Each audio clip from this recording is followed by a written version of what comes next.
and it will go to Select Committee. I'm very pleased to support this legislation to the House. Thank you. Honourable Leanne Dalziel. I thought that was an extraordinary contribution, because the member stood to describe what the bill was apparently designed to address. And this is what the member quoted from the regulatory impact statement. While consumer support was emphasised in the Building Act 2004 through a purpose statement and implied warranties, no specific measures were included to assist consumers to understand their rights, enforce their rights, or hold practitioners to account, other than through the Disputes Tribunal for Small Claims and the courts. And actually, nothing that this bill does addresses that issue. There were three things that she said were designed to address the flaws in the original legislation, which was a major reform in 2004, taking over from the 1991 building legislation, which I think a National Party passed in that year, obviously with the contribution of a previous Labor government having done some of the groundwork for that, which is not something that I would reflect on with any sort of particular goodwill, actually, because I think we both made terrible mistakes, and as a result people have paid for it with their lives and with their livelihoods. So I don't think anyone has anything to reflect on with any particular joy in that regard. So, but she talked about penalties going up for building consent issues. Well, that doesn't improve things for consumers at all. She talked about better information for consumers. Well, that doesn't actually protect them when the company has got no money when it actually collapses. And I would like to refer her to the particular section of the regulatory impact statement which she has avoided reading to the House.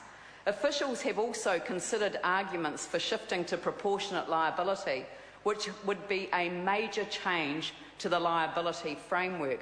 While not without benefit, it would also have drawbacks, including likely requiring mandatory surety. And that's what this government can't stand. It can't stand anything that provides real protection. It's all smoke and mirrors. Now, we are going to let this bill go to a select committee, but I'm saying, Mr Speaker, that we are going to be certainly calling on people, not just consumers, but people in the building industry themselves, to have a real good look at this legislation and ask themselves the question whether it provides protection for anyone. Now, I can speak as somebody from Christchurch who has had the recent experience, not so pleasant experience, of having lived through a series of earthquakes which have caused great damage to our city. And I am deeply concerned that the minister that is responsible for this bill heads a department which is about to be folded into this new big MOBI. What's it stand for? The Ministry of Business, Innovation and Employment. Now, why? And I just want to, I want the next speaker from the national government to answer this question. Why would you roll in the two departments that are the subject to royal commissions of inquiry before they've reported and before they've made a single recommendation to the government? Why would you fold them into a single department before that? Well, I have to say that the Commission of Inquiry into Pike River obviously relates to Department of Labour practices, and that is why it is so vital that this concept is put on hold in the meantime. But let me also say that the Royal Commission into the Canterbury earthquakes and the building failures that occurred there is going to produce some extremely useful information, not just to this current government, but to governments in the long term. It is the most resourceful of commissions of inquiry, because it has actually managed to bring together in one resource a range of informants and information, people who've made submissions, people who've been asked to make submissions, and we are gathering the best possible information in relation to building safety that this country will ever have the opportunity to have. And if we are to actually respect those who lost their lives in that earthquake, then to learn the lessons from what that teaches us is the most important thing that we can do. And I urge the House to think on this very carefully. And the reason why Labor, unlike New Zealand First, is supporting this bill to Select Committee is that we want to show good faith to a minister who's shown good faith to us. He briefed us on this legislation. The Green Party mentioned that he had done so. He has worked, I think, in a very open way with members of this House in ways that perhaps some of his colleagues don't always see as important. But when you're dealing with buildings, which are not just around the safety issue, but they're people's lifetime savings, are committed to their family homes, you know, these issues are important, and it is important to engage with all political parties. So that's why we're going to let it go to a select committee. But I have to warn this House that unless there are substantial changes to the detail within this legislation, then our support for it will not carry on beyond its report back to this House.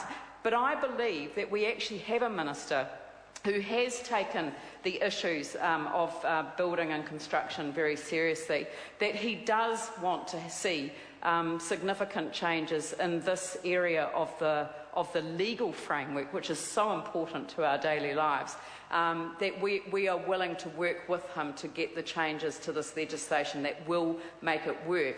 Now, I want to say that the legislation itself does focus very much on residential homes, but we still have major problems with buildings in this city, in Christchurch and in Auckland, which have been built to a standard which is not sufficient to stand up to the seismic activity, which we now know that parts of our country are exposed to. There are buildings in this city where I will not go for the reason that I believe that they are not safe, and I believe that it's important that we understand all of these issues very carefully so that we are able to provide the best possible support for those in the industry who require that support, but also are able to speak out without fear of having their reputations destroyed, as it were, in order to avoid fronting up to the issues that they are raising. So I think it's very important that we take this bill very, very seriously. It isn't good enough. I'm actually quite concerned about the issues that New Zealand First has raised. Talking about self-regulation in the environment that we've been in, with respect to Pike River and with respect to the collapses in Christchurch, I think one should be very, very careful about going down that track. Now, because we're not necessarily talking about self-regulation, it doesn't have to be expensive, it doesn't have to be difficult, it doesn't have to be problematic. It actually can be done in a way that is commensurate with the degree of risk that is faced, and it can be risk-based and it can be proportionate in that regard. I want to make the point that we have a real difficulty in Christchurch at the moment. We have detailed engineering evaluations being carried out on buildings on a daily basis at the requirement of the Canterbury Earthquake Recovery Authority.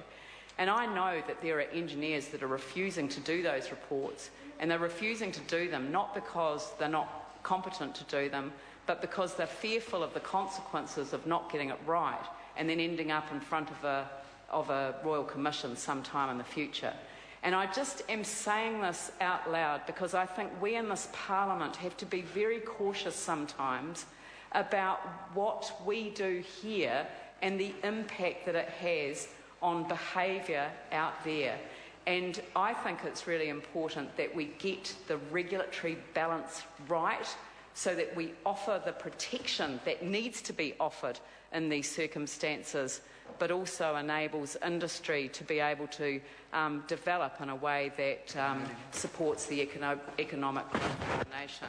And we've got to get that balance right, and I think it's really important that we think about this carefully. So we will support the bill to a select committee, but we really want to see significant change before we support it any further. I call Maggie Barry. Thank you, Mr. Speaker. I spoke to the Building Amendment Act No. 3, which was passed in March, and this, of course, is